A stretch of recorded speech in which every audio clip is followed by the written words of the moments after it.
Mayıs Analiz Merkezi'ne hoş geldiniz. Şampiyonlar Ligi günlerimiz geldi. Çok mutluyuz, keyifliyiz. Kazançlı bir bülten olacağını düşünüyorum. Bayer Leverkusen, Paris Saint-Germain, PSV, Napoli, Villarreal, Manchester City mücadelelerini seçtik. Canlı tahtamız var, player tercihlerimiz olacak. Güzel bir video sizi bekliyor. Her gün saat 4'te analizde karşınızda oluruz. Kaçırmamak için abone olabilirsiniz diyelim ve haydi gelin Bayer Leverkusen, Paris Saint-Germain mücadelesiyle hızlıca başlayalım. Son Şampiyonlar Ligi şampiyonu Paris Saint-Germain Almanya deplasmanına gidiyor Leverkusen'e. Öncelikle bir Leverkusen cephesini inceleyelim. 7 maçta 4 galibiyet, 2 beraberlik, 1 mağlubiyetle 16 gol atarken kalelerinde 11 gol gördüler. Şu anda Bundesliga'da 5. sıradılar, 14 puanları var. Aslında Kasper Hüyland'la iyi bir giriş yapmadılar sezonu. Hoffenheim'e 2-1 yenildikten sonrasında Werder Bremen'le 3-3 berabere kaldılar. Daha sonra bir ivme yakaladılar. 9 kişi kaldıkları maçta Frankfurt'u 3-1 ile geçtiler. Devamında Mönchengladbach beraberliğinden sonrasında ise bir galibiyet serisi yakalayıp 3'te 3 yaptılar. Şampiyonlar Ligi'ne baktığımızda ise Kopenhag deplasmanından 2-2 ile döndüler. PSV ile ise içeride 1-1 berabere kalan bir Bayer Leverkusen var. Yeni bir oluşum Xabi Alonso'dan sonrasında çok da kan kaybeden, oyuncu kısmında çok kan kaybeden bir Bayer Leverkusen var. Ama iki maçlarını izledim. Özellikle hücum hattında Fofana, Alkmaar'dan hatırlayacağımız Poku ile iyi bir hücum hattı var. Hızlı bir hücum hattı var. Biraz daha o durağan oyundan, yani durağan ve set oyunundansa geçiş oyununu tercih eden, oraya geçen bir Leverkusen var diyebiliriz. Gelin bir de Paris Saint-Germain cephesine bakalım. Paris Saint-Germain'e baktığımızda şu anda Fransa Lig 1'de lider durumda. 17 puanları var. 8 maçta 5 galibiyet, 2 beraberlik, bir mağlubiyet aldılar. O mağlubiyeti de Marsilya deplasmanında aldılar. Son iki maçlarında Lille ile 1-1 berabere kalırken son oynadıkları maçta ise Strasbourg'la 3-3 berabere kaldılar. Yani bu sürpriz bir skor. Strasbourg'dan 3 gol ihtimali biraz zordu aslına bakarsak. PSG'de biraz sallantılar var diyebiliriz. Şampiyonlar Ligi'ne baktığımızda ise Paris Saint-Germain'in Atalanta'yı 4-0'la geçtikten sonrasında son maçta Barcelona'ya da 2-1 galip gelmeyi bildiler. Şimdi baktığımızda özellikle Barcelona maçında Barcelona inanılmaz pozisyon verdi Paris Saint-Germain'e. Yani böyle 4-5 olabilecek bir mücadele olabilirdi. Burada ben gollü bir mücadele bekliyorum. Bu maçtaki benim ana tercihim 2.5 üstü. Bir de ilk yarıdan bir gol 2.5 üstünü destekleyecektir diye düşünüyorum. Leverkusen cephesinden de Paris Saint-Germain'e karşı gol bekliyorum. Combo şeklinde de değerlendirilebilir ama her ihtimale karşı, yani burada maçın Paris Saint-Germain tarafına 3-0'ı var mı? Evet var.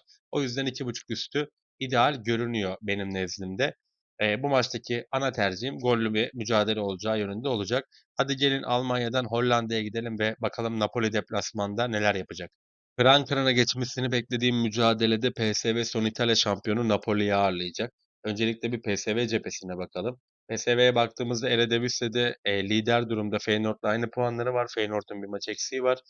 9 maçta 7 galibiyet, bir beraberlik, bir mağlubiyet aldılar. 27 gol atarken kalelerinde 12 gol gören bir PSV Eindhoven var. Şampiyonlar Ligi'ne baktığımızda ise PSV'de Eredivisie'den eser yok. Çünkü Şampiyonlar Ligi'nin o ağırlığını PSV'ye çok net hissettirdiler. İlk maçta Union Saint-Gillois'a kendi sahalarında 3-1 ile mağlup oldular. Hiçbir şey gösteremediler.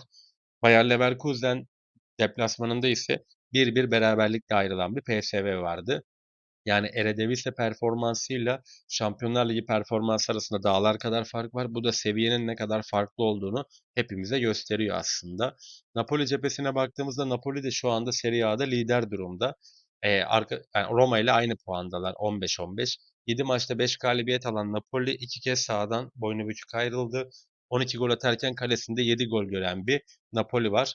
Şampiyonlar Ligi performansına baktığımızda ise Napoli'nin City'ye 2-0 mağlup oldular deplasmanda.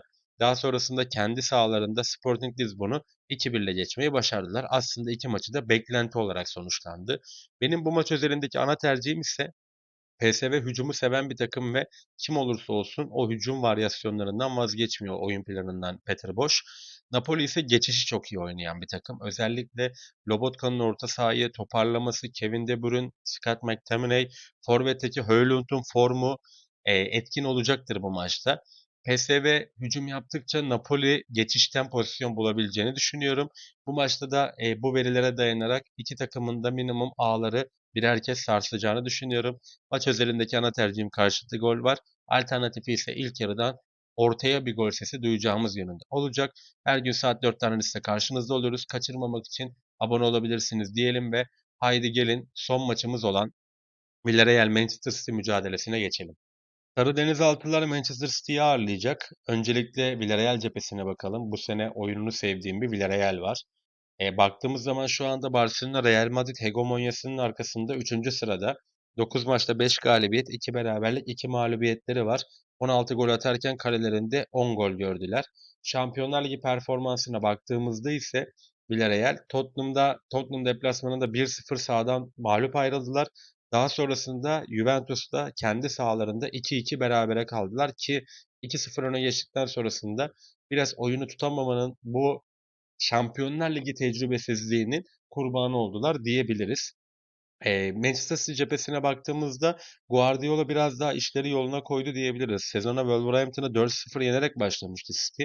Daha sonrasında arka arkaya Tottenham ve Brighton mağlubiyetleriyle biraz sallansalar da son 5 maçında sadece Arsenal ile berabere kaldılar. Devamındaki 4 maçı kazandılar. Burnley'i 5-1, Brentford'u 1-0. Son maçta ise Everton'ı 2-0'la geçmeyi başardılar. Bu arada bir de Manchester derbisini kazandılar. Moralli bir City var diyebiliriz. Şampiyonlar Ligi'ne baktığımızda ise Napoli'yi kendi sahalarında 2-0'la geçerken son maçta Monaco ile 2-2 berabere kaldılar.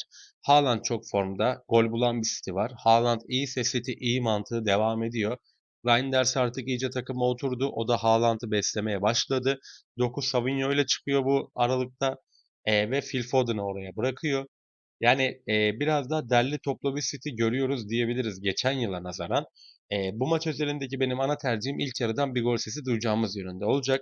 Yani bu golü Villarreal'den bulursak City'nin çevirileri kıymetli olabilir. Bu da yüksek oran denemesi. Çok tercih ettiğim bir şey değil benim. Ama bu maç özelinde o şekilde bir dönüşte izleyebiliriz. Player'da zaten bir değerlendirmemiz olacak bu maç özelinde. Ama benim ana tercihim ilk yarıdan bir gol sesi duyacağımız yönünde olacak. Haydi gelin bir de canlı tahtamız ve player'ımıza bakalım. Oradan neleri değerlendireceğiz. Canlı tahtamızda Union Saint-Gilloise Inter mücadelesinin gollerini değerlendireceğiz. Özellikle ilk yarı golünü.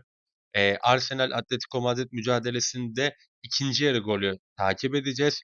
Barcelona Olympiakos'ta ise ilk yarıdan Barcelona'nın bir golünü değerlendireceğiz istatistiğe göre oranı gelince.